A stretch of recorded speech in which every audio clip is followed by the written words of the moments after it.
Okay, landscaping, big question. Again, with the quality of homes that we deal with, a lot of times they have some nice elaborate landscaping. We actually specify in the lease that the tenants do not touch the shrubs and the landscaping. And the reason we do that is because not everybody has a green thumb, not everybody knows what they're doing. And I've seen in the past where, I'll give you a good example. I don't know if you know what crepe myrtle is, but they're those big tree bush things that have the real pretty flowers on them in the late summer. Gorgeous trees. They have to be pruned back, every couple of years at least, in order to keep that same traditional shape for them. Well, we had a house where they've been pruned back, and when they're pruned back, they look dead. It's like a dead stick.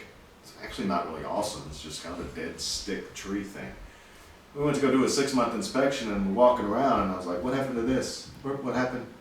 And the guy's like, yeah, it was dead. I went ahead and cut that down for you. That's like a $400 tree. And you have to go, well, his spirit was in the right place. His heart was in the right place. He thought he was doing us a favor. Not so much. The same thing if somebody, there's certain bushes that if you go too deep, it doesn't, there's just a reason that professional landscaping needs a professional landscaper. And again, when we do the take-in process, we'll point out, what kind of schedule that needs to be on. As far as the grass and the weeds and the flower bed and all that stuff, that is definitely a tenant thing. They can do that. They are responsible for the yard. But with landscaping, again, it's a little bit different.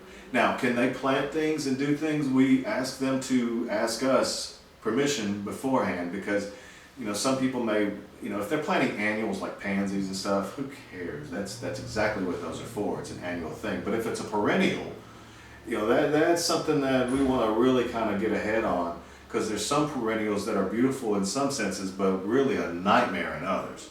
So we want to try and make sure they know to contact us before they do anything to your yard.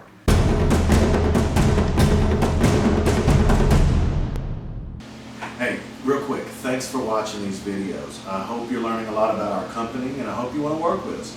If you do, please, by all means, if it's during business hours, give us a call right now, and we'll definitely talk with you about your property.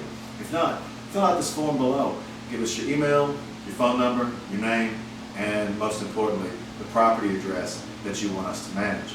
If it's a property that fits into what we do, then we're obviously going to talk with you. If it's not a property that doesn't really fit with what I do, I'm still going to call you, and I'm going to give you some options of some great people that I know, and maybe that'll work for you. So you can't lose.